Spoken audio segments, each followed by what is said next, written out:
তরুণদেরকে এম্পাওয়ার করব। আর একটা কথা বলে রাখি, ঢাকা আটের কোনো প্রান্তে চাঁদাবাজি হবে না, এটা আমি আপনাকে বলে রাখি। সিন্ডিকেটটা তো অনেক বড়, সব আমি বন্ধ করতে পারবো কিনা জানি না, দুটো কাজ পারবো। নাম্বার ওয়ান, ঢাকা আটের একটা সবজিওয়ালা ভ্যানওয়ালা কাছ থেকে যদি কেউ চাঁদা তোলে, আমি ওসমান হাদি সেটা শুনলে আমার টিম নিয়ে সেখানে গিয়ে দাঁড়াবো। তার কাছ থেকে চাঁদা তুললে আমার গায়ে হাত দিয়ে তুলে তারপরে দিতে হবে। আর যদি অনেক রাঘব বোয়াল হয়, যিনি নিজে যান না, তার লোক পাঠান, তাহলে তার নামটা তো জানবো। সংসদে না 10 বার এমপি হওয়ার কোনো দরকার নাই। জীবনে ইম্প্যাক্টফুল কাজ একবার দুইবার করতে পারলেই হয়।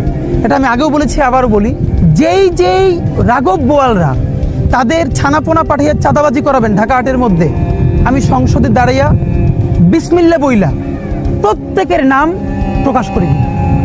এরপরে যা আছে কপালে আমার হবে, এইটা আমি করবই। নাম্বার 3, পুরো বাংলাদেশের চিকিৎসা ব্যবস্থার হাব হলো শাহবাগ, শুধু ঢাকা আটের না, পিজি, বারডেম, ঢাকা মেডিকেল।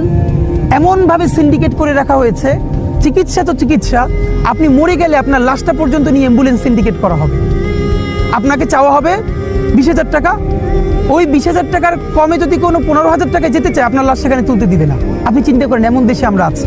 আমি ইনকিলাব মঞ্চের ভাইদের এবং ঢাকা আটে আমার তরুণ বন্ধুদেরকে নিয়ে আমরা একটা ভলান্টিয়ারি টিম করব, যাদেরকে আমি মানুষের কাছ থেকে টাকা নিয়ে প্রতিদিন 500-700 টাকা করে তাদেরকে দিব, এই ভলান্টিয়ারি সার্ভিসটা যারা দিবে।